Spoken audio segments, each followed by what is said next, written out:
and like been all proper. How are you, my love? Very formal. We're just trying to kind of feel normal, like how we normally feel at work, getting ready, part of our Yeah. day, part of what I think, makes us have you feel been us. wearing perfume? Because today I realized that I Mhm. haven't been wearing perfume, and I was like, but I love perfume. Yeah. I've like, yeah, so today's the first day in I think 20 days I've worn perfume. Okay, Tammy, thank you so much for joining us. First of all, tell us all how have you been? I know how you've been, but how have you been? Very chill, yeah. I'm really resting it out, relaxing, doing things that really mean something to me. Yeah. Watching a lot of content online. Um, yeah, it's. I'm cooking a lot. Like I'm seeing your posts, so I know you're cooking as well. Yes. But I mean, I didn't really know that I would enjoy this much. Like, um, I mean, I knew that I would. I'm a foodie, so I like to eat, but I didn't know I Yeah. like to cook so much. Yeah. Uh, But I which is could see you liking it because it's like very, it's it's creative and it's meticulous, which both things you love. So I think it's not a surprise that you like it. no, but actually, I find it a very instinctive process, which I'm quite surprised about. Although there is a lot of measurement involved, but then Yeah. again, wonder that when they say 1 cup of something, it could also mean the cup size in your house is different than what is in their house. So My cup you is can't always take them extra large. literally I'm when they like, say that. oh, maybe Sorry, not that cup. what? I said my cup is always really large, and I'm like, maybe not my cup. Yeah, so I mean, how do you like judge? So I think I discovered how to kind of maneuver things in the kitchen. I didn't know where anything was Yeah. kept in the kitchen, but now I know. Yeah. So that's great. That's amazing. So I And wanted so to that about start. you, though, because you cook so well and you cook such great food and you cook such healthy options, and you are like you are the queen of your house. You do your own thing, and I love that about you. You're so Thank you. you're I mean, for people who don't know you, you're so domesticated. You're someone who's so caring, so loving. Um, Thank you, baby. and the effort you take into detail, which is something that I really, really appreciate, and that's something that was a huge revelation to me also when I kind of spend time with you. I Thank you. know you're someone who is such a home bird, someone who really like because it's a lot of work. Like Tammy, people that's don't supposed to understand be a it's a lot of work. secret. I'm supposed to be a badass outside, and you're like, बहुत अच्छी है, घरेलू I लड़की है. think for the number of times you called me a good girl, I think you're the OG good girl. Just like in a slightly like in just like grungy clothes. Yeah. Oh, the OG good girl in grunge. I love it. So, darling, I wanted to start today's talk. As you know, I've been having chats with all these different women. Yeah. And I was Sorry, thinking just taking about a what, moment to increase the volume. Yeah, yeah, go ahead. Keep talking, keep talking. I'm playing with this. Sorry, technologically challenged. So do bear good. with. So, I was thinking about what do I talk to Tammy about? And when I think with the women I've chatted with, I'm like very close to you and Priyanka, I would say. So it was hard for me to think of what to talk about with both of you, right? Because we've shared so many topics. But I think when it comes to you and me, the thing that really strikes me and something I'm very proud of is the sisterhood. And like, Yeah. it's easy for women to say we should stand up for each other, we shouldn't drag each other down, we should be like fully with it. And I'm sure we found it difficult. Like, I know you are like, you're like Mahatma Gandhi, Dalai Lama, and female form. You're generally like Zen about everything. But there are times where I've told you, like, Tammy, I really think that the way this person conducts themselves or what they do behind someone's back is like not okay. The good thing is we always come back to ourselves and we come back to our bond and we Yeah. come back to our positive, circle with each other. So I'd never asked you this, but how do you think it is that both of us who on paper are completely different and opposite? It's Yeah. like we're two different sides of the color spectrum on like if we were paint colors, we'd be like opposite spectrums. How do you think it is that we managed to form this bond? Is it because of the differences? So what I feel is we are extremely different as people, but intrinsically we seek the same thing, and that Yeah. is becoming a more um, a more authentic version of ourselves. Yeah. And why we do that, I guess the only way to actually truly do that is to accept yourself as who you are, and also constantly accept other people with the fact that you might actually not like everything about them. Yeah. And because we're trying to constantly accept other people the way they are, uh, I think that's a big common aspect to the both of us. I don't think we are that judgmental of what I've seen of. I think we both come to we discuss, and then we're like, okay, you know what? Really, still having a comment is unfair. So I think somewhere we bond on that part, that um, we have an opinion, but we're not like trying to shove it into anyone's face. No. So I might have a different set of opinions, which have been because of my kind of upbringing or because of my kind of life or personality. You have your set of opinions, but it's never thrusted upon each other or other people that we interact with. I think Right. that's the reason why we bond so well, even though we are apparently so different. Yeah. And just outside of you and me, I know that you have a very, very close group of female friends. So, and there are people sometimes that you work with and people that you've known for years, as I know. What is it about this collection of, I think there's three women in your life that you're very, very close to, like excluding your mom. What is it, and what does this support system mean to you? Because you're someone who works very, very, very hard.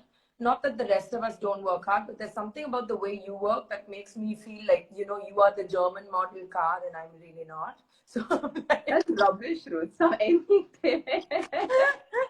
but what does this um, collection of women in your life mean to you?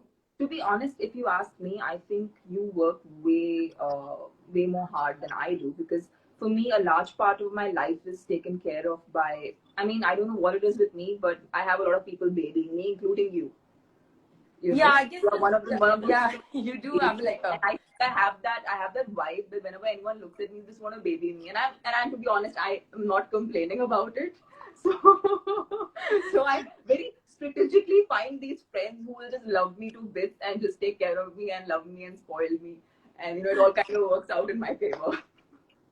well, that's lovely. And these group of women, what do they bring to your life? Do they bring a safe space where you can be honest with them without judgment and you can leave your work behind, or can you discuss your work with them?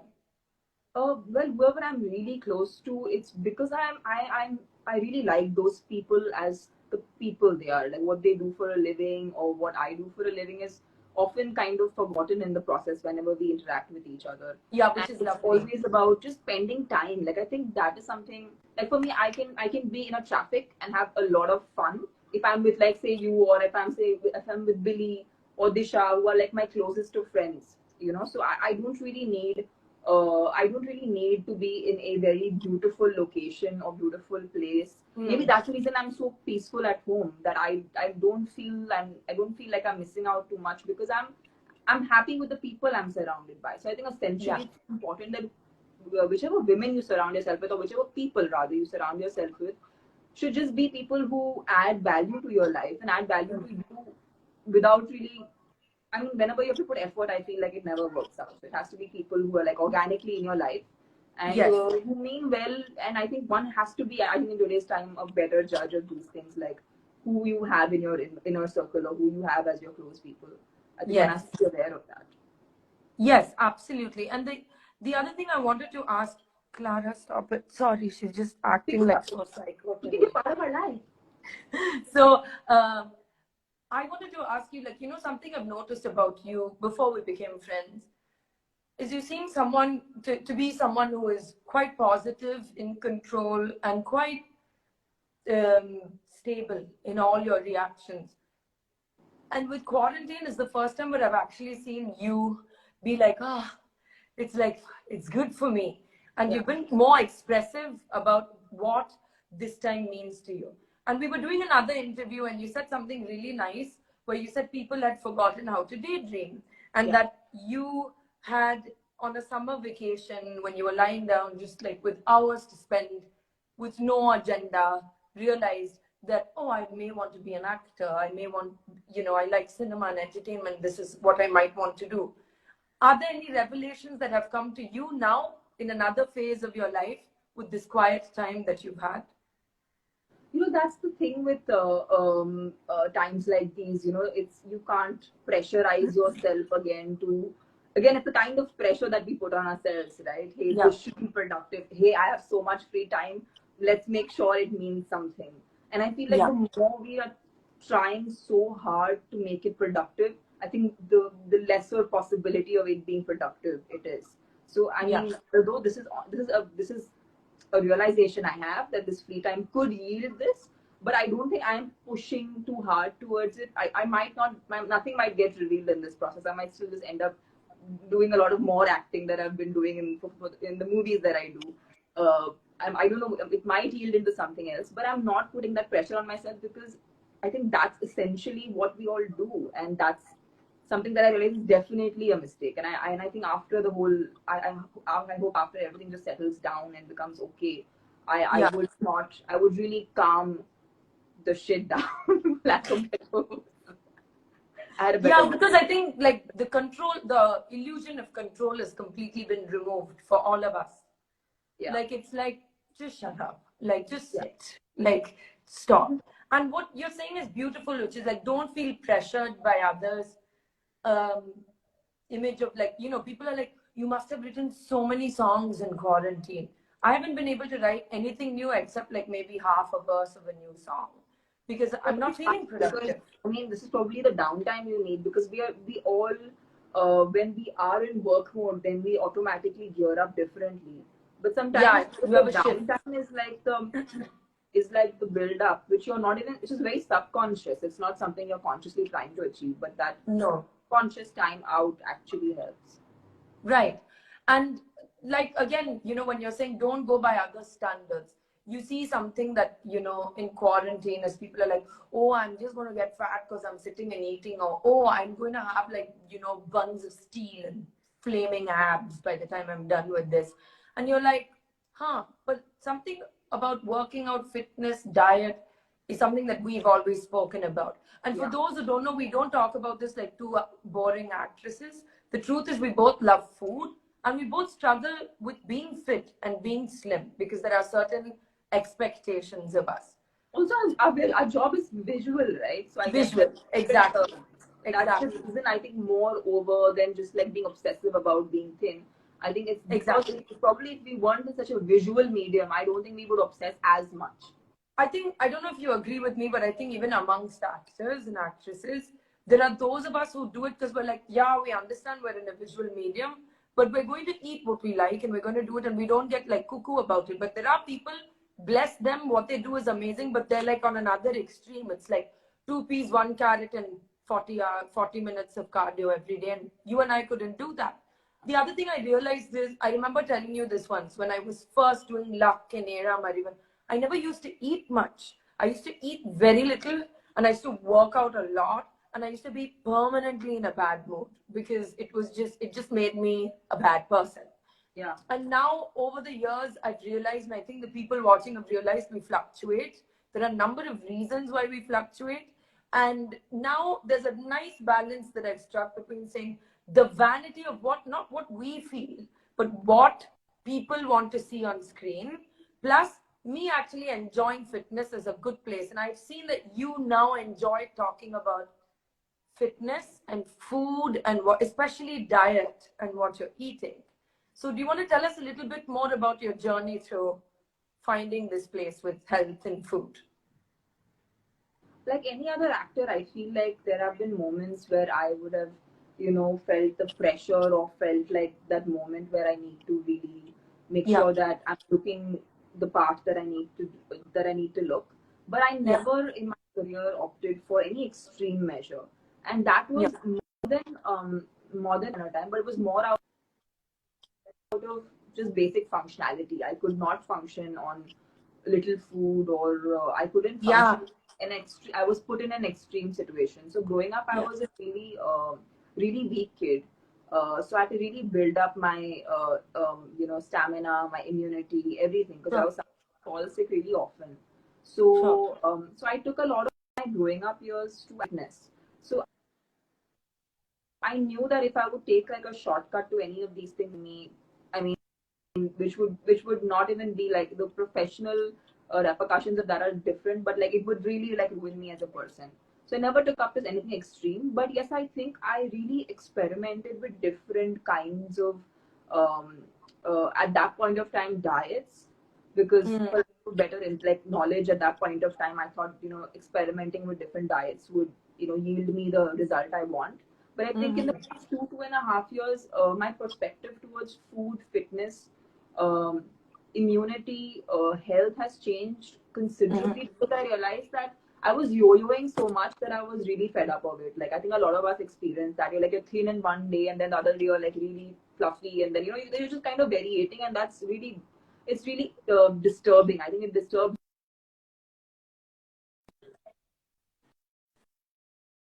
would really make me feel Mhm. so I really work towards. I figured I need to do something that's sustainable. I can't do something that keeps making me change. Sure. So I just got on to a very holistic kind of health journey, where I Yes. began to eat food that actually suit me. Like I discovered I was gluten and dairy intolerant. Yeah. And I feel like I when I was a kid, and mom and I were discussing this, that we have to really be sensitive towards kids when they say that they don't like certain food. 100%, because then it's not like just just keep quiet and finish your roti. Maybe they don't. I never liked rotis growing up. I always Yeah. felt like ulti is coming and no one took it seriously. And now Yeah. as an adult, I'm like, oh, I genuinely don't process gluten properly. Yeah, it's when you Yeah. don't digest something, your body just rejects it. And I think kids are more sensitive to that. Like, at that Yeah. age, like why are you not eating certain things? I feel now you're like, oh, ye acha hai, maine ye pada hai. All that drama should not happen. I think you should really listen to your body.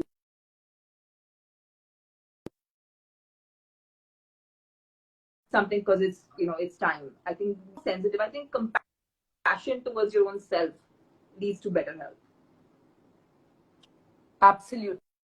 Now I wanted to ask you if there's something you could tell 20-year-old Tamanna that you know now that you didn't know then, what would it be?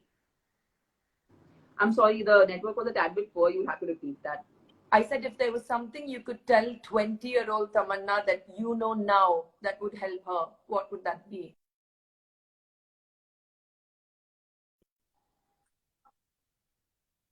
So Worried tell her about my not to future. worry.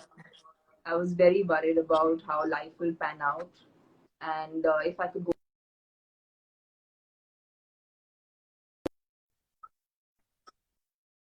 happen anyway. So Right. just kind of do what you have to do, but not to excessively think, because I feel like I am in the future that I was worrying about. I am right now there, and Yeah. you know we're hit with a pandemic, and there's nothing much we can do about it. So The that's as pandemic really powerless puts as we things are in when it comes perspective. to. Sorry. I said the pandemic really puts things in perspective. Like you didn't see Yeah. this So I shit know coming. that Yeah. is very mental and in your head. And what is one quality that 20-year-old Tamanna had that you would like to bring back into your life now? For some reason, I'm 1 second. Can you hear me, darling? Yeah, I'm losing you when you ask the question. So sorry. So I said that, like what is a quality that you had when you were 20 years old that maybe you've lost or maybe has eroded a little bit that you would love to bring back now? I think I was way more meticulous. I was obsessive crazy. Really? Obsessive crazy. I think now I've become a little bit like, I won't say complacent, but I've become a lot more chilled out, which works in many things. But then I Is feel this like chilled earlier on out Tamanna? I was a stickler. I think I would obsess over, 5 minutes late means I would drive myself crazy and everyone else crazy. That sometimes works. Like in a very professional environment, I think that is a key ingredient in doing well and being successful in life. I think being disciplined or being, meticulous, sometimes that is what it, and everything to go, everything to happen, like the universe to kind of help you do everything. but I still feel you do need to have that element of discipline, which will actually Yes. get you. Yes.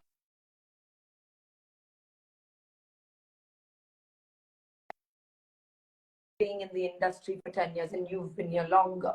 And I think it's a combination of like patience and courage, because like the industry erodes your personality sometimes to a level where you have to be patient and you have to be not flustered by waiting, not flustered by other people's judgments. But over time and being here long enough, it has also given sense of courage, saying, no, now after having done everything you all wanted me to, I can be courageous enough to be myself. What are the two things that you have learned being in the entertainment?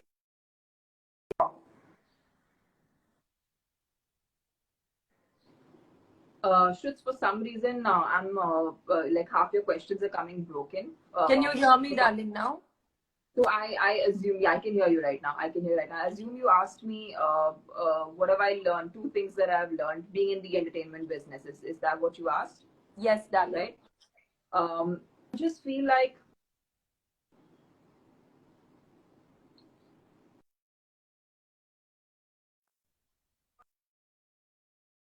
the fact that there is a mold that people want you to be in, but at the same time, the only way you can be successful in the entertainment business is by being you.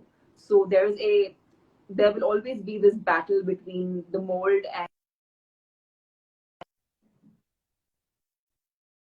uh, you know that place where you are you, and you can, and I think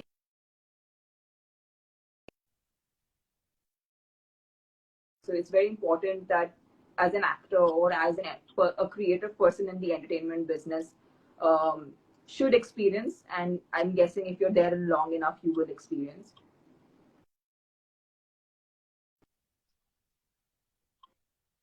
that uh, you know two-sided thing in another would be, um, I think, dream big. Like that's something I tell a lot of people. Like do not think that this is not something that will happen.